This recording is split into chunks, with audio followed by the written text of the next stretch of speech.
Welcome back for another episode of the 5G Guys. I'm Wayne Smith. I'm joined by my co host, Dan McVall. Hey everyone, welcome back for another episode. Excited today to have a guest from Samsung. His name is TJ Maan, and he's going to join us today to talk about fixed wireless access. A little intro to TJ. He's responsible for the overall go to market and solution strategy for Samsung, driving both growth for the US regional operators as well as public safety segments of the market. He's got more than 20 years of experience in the wireless networking industry. He's worked in product management, technical marketing, and sales channels. Thank you, Dan. Thank you, Wayne. Look forward to our conversation today. So maybe start us off by just explaining to our listeners what FWA, fixed wireless access, is. Absolutely. So, what this is, the acronym FWA, first off, it expands to fixed wireless access, as you just mentioned. And at its core, Dan, what this is, it's a shift. It's a strategic departure from the conventional models of broadband delivery, which predominantly have been these wireline technologies, be it cable, DSL, more recently fiber. So, FWA is basically the use of wireless networks as sort of the final stretch in providing homes with high speed internet access. So it's FWA is about speed, it's about reliability, but more importantly, it's really the only practical pragmatic solutions when it comes to challenged areas, particularly where DSL or fiber may face logistical issues, and FWA then becomes that sort of that smart alternative for efficient last mile broadband deployment. From a historical perspective, fixed wireless access isn't a new concept. This has been around for quite a while. Talk to us a little bit about the old days of using wireless for broadband and how it's changed as it's gotten to today's iteration of it. So yeah, you're right. The idea of using wireless for internet access in that last mile isn't necessarily a new one. But so if you delve into a little bit of a history lesson here, the rise of in the US what we call the WISPs, or the wireless internet service providers, has been going on over the past decade. The WISP community overall has been instrumental in bringing broadband to previously underserved or unserved communities, and have really played a pivotal role in bringing a broadband to these communities. The last 5 7 years has increased quite a bit, and particularly if you rewind to say 2019 2020, before the pandemic, there were say about 1800 or 2000 registered WISPs in the US that were collectively serving about 4 million customers overall. And you fast forward that to today, and that number is, according to WISPA, that number now is at got about 2,800 wireless ISPs in the US that are now serving 6 to 7 million customers. And that's obviously a huge increase. And we believe the two catalysts that are fueling this surge are, these government funding initiatives, subsidies that are available, particularly from the federal government, to bridge the digital divide, right? So that has helped quite a bit. And secondly, there's obviously been a massive spike in the past few years in data consumption, and this has gone on through the pandemic year, and it just continues to rise. That's been the trend. But if you look at the last 2 years, this landscape has evolved even more, with the tier one operators now getting involved. So you're talking industry giants. You got Verizon and T-Mobile that have now stepped in, and with their 5G are each now covering between 30 to 40 million homes. And these operators have now launched a wide range of FWA services. And this has brought a new sort of energy. It's injected a lot of capital into this ecosystem and has really transformed FWA from what used to be a niche solution into more of a mainstream play. It has become quite a formidable competitor to traditional cable and fiber services. So analysts today widely recognize FWA as that it's a disruptive force in our industry, and it is altering the dynamics of a competition. It's really reshaping the whole broadband market. So, what's Samsung's role in the FWA market? How does Samsung look at it, and what do they see as an opportunity?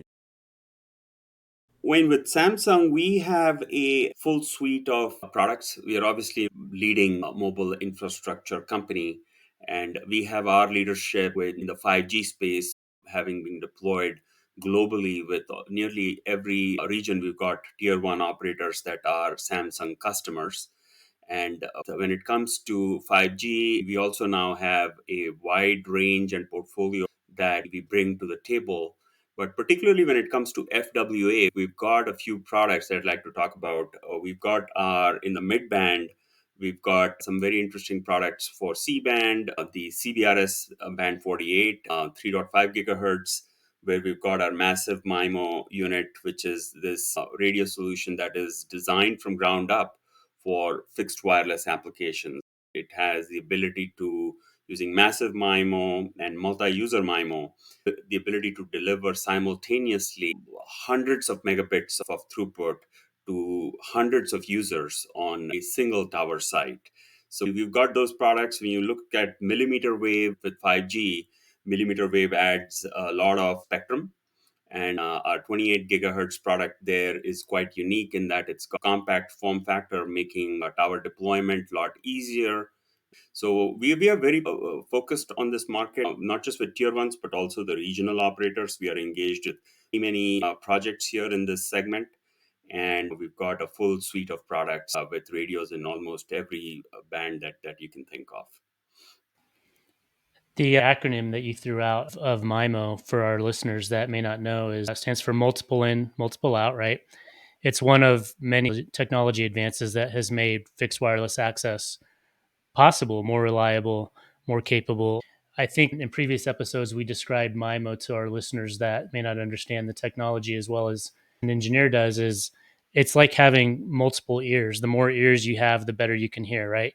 If humans only had Mhm. one ear, we couldn't hear as well as we can with two ears. And so this technology is now using multiple radiation sources and multiple receiving antennas to be able to allow the subscriber device and the serving node to communicate better, therefore pushing more reliable service and receiving more reliable service. Is that right? Yeah, absolutely. So first off, it's both a transmit side as well as a receiver side technology. And with 4x4 MIMO, for example, you're able to transmit on four antennas and receive on those four antennas as well. The MMU product I talked about that can go up to 16 layers. So that's a 64T64R type of a radio configuration. So we're talking massive MIMO here. And in addition to driving up the overall capacity from a throughput standpoint. That clearly is one benefit. But with beam forming, we are also able to significantly improve the reliability and range of these communication and expand the reach of these networks. This episode of 5G Guys is brought to you by Vertex Innovations. For almost 20 years, Vertex has been building the nation's wireless and broadband networks. Providing project management, network engineering, and construction oversight are just some of the ways Vertex helps its clients. So, if you're in need of a partner to help you with your wireless network designs, construction, implementation, or operations, reach out to Vertex. You can find them at vertex-us.com. What has changed in the technology landscape in addition to MIMO from the time that fixed wireless access, wireless ISPs started working with, for example, when they first started deploying networks, they were using unlicensed spectrum, right? So they were all Mhm. having to share the same spectrum that we all use for our Wi-Fi service in our homes, for example. What Right. other technological advances have happened that has allowed the current landscape of fixed wireless access to be a viable solution and more advanced than it used to be? So if you look at the factors that distinguish, or how shall I say, maybe separate FWA offerings today from what used to be in the past, you uncover some very compelling dynamics. First off, there's been the evolution of technology itself. So now a lot of that is standardized, and that marks a significant shift from what previously used to be these unlicensed proprietary systems that required an almost perfect line of sight type of an environment for them to operate. And even then, were limited in terms of the speeds you could deliver, were in the order of tens of megabits.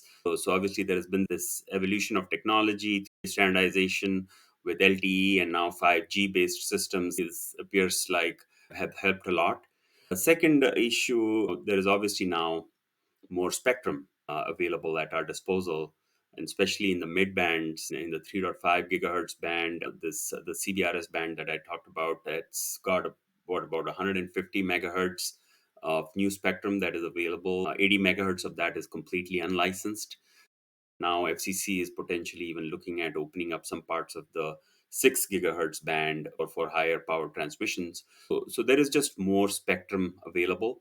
And that has helped this evolution and helped us move away from these proprietary, unlicensed type of systems to where now we are able to deliver in not just near line of sight, but in many cases where sort of no line of sight environments, you're still able to achieve very high speeds. But if you want to just look at 5G, that in and of itself has been quite a game changer. So it's spectrally more efficient. There's a lot more bandwidth available, especially in when you go into the mid band or millimeter wave. 5G can now deliver almost gigabit speeds that will in many cases will rival traditional fiber. So that there have been all of these sort of factors combined with support from some of the operators that have really helped improve the reliability. That just as an example point there, and if you look at, there was a report recently out from Recon Analytics, and they conducted a customer satisfaction survey and looking at what we call the NPS or the Net Promoter Scores, and surprisingly, FWA now surpasses cable and DSL in the Net Promoter Score in terms of customer satisfaction. These next gen systems are not just performing well, but they're setting new benchmarks in customer satisfaction as well. Yeah, I think the thing that I'd like to expand on.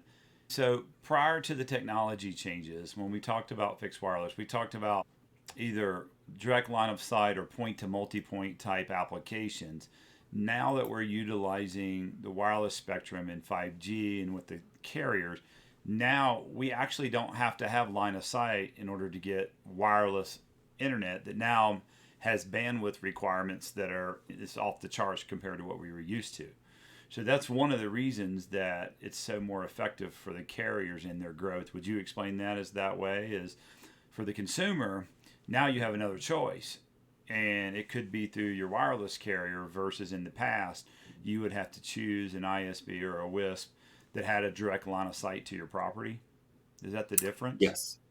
Absolutely, that is absolutely the case. And what has allowed the operators, the mobile carriers, to be able to do this is they've noticed as networks have been upgraded, this whole move towards 5G did create some excess capacity, and that we estimate that for the tier ones initially that was 15-20% more capacity that was available.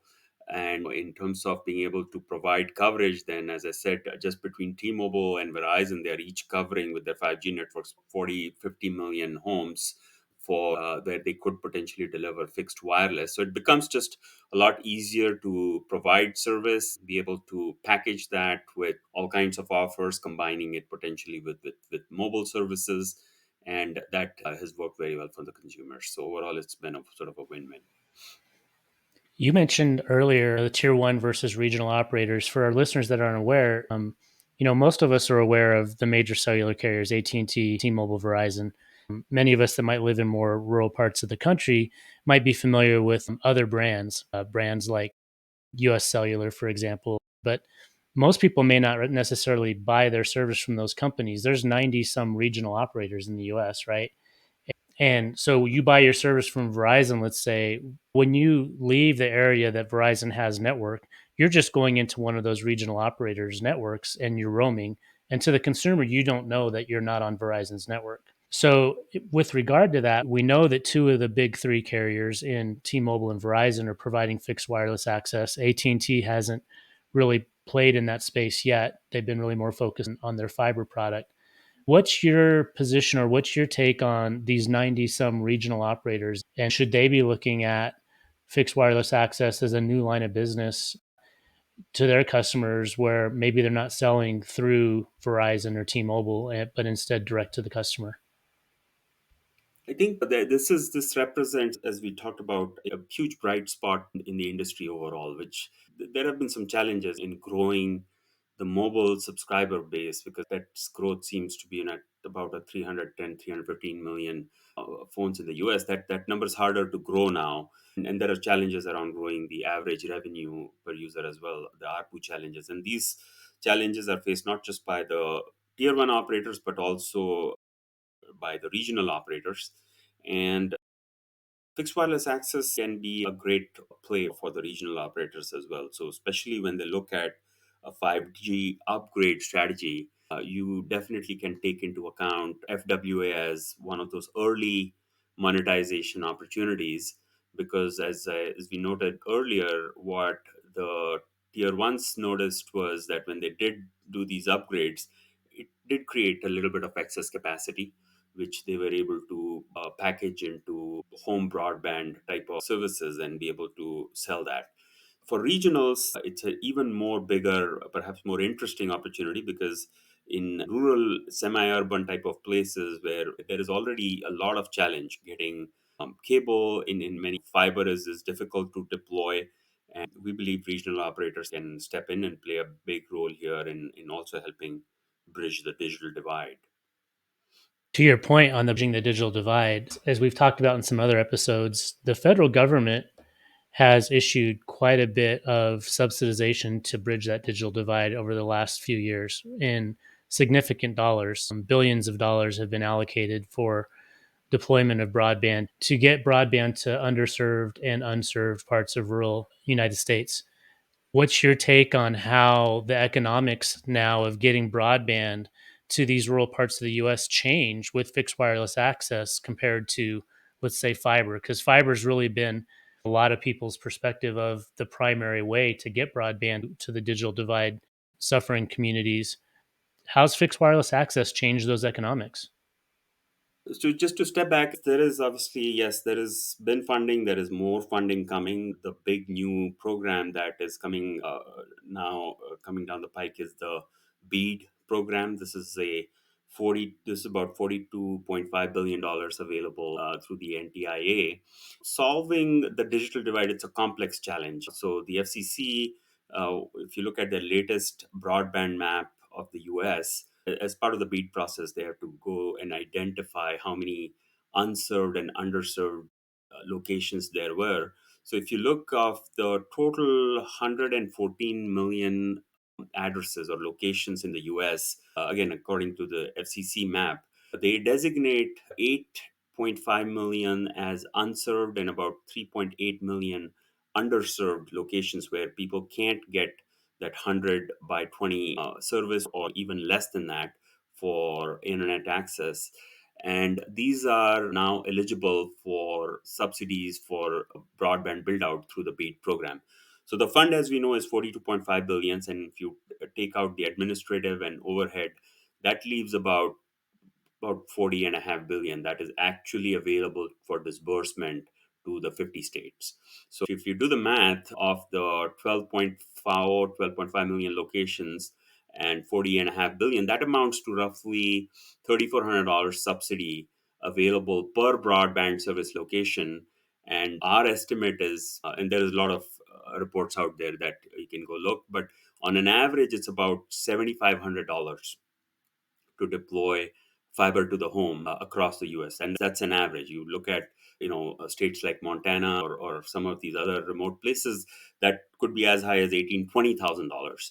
Right there is a huge gap that with the BEAD funds that are going to be available, you're not going to be able to deploy reliable fiber to all the unserved and underserved locations. And we believe fixed wireless access there can really step in and help stretch those dollars with low cost. We estimate less is about 60% less expensive as compared to rolling out fiber to a residence. It's a lot faster. When instead of deploying with fiber, permitting can take years sometimes. With wire, it's a matter of a couple of months you can get service up. So we feel like the FWA and regional operators will have a huge role to play in bridging the digital divide and as part of the BEAD program. And overall, it will definitely, it's something that the states are also looking at. If you look at the 15 or so states that have submitted their initial proposals to the NTIA, lot of states are now allowing for extremely high cost locations the use of, in addition to fiber, the use of fixed wireless broadband as an alternative for providing broadband services. So I think it's set up quite nicely, but this is one area where FWA can really help. So, one question that comes to mind, I definitely see the application of FWA. When we talk about reliability of the service, how do we compare that to the new competitors like Starlink? And because they're both competing for rural broadband, what's provided, what would be a difference in that?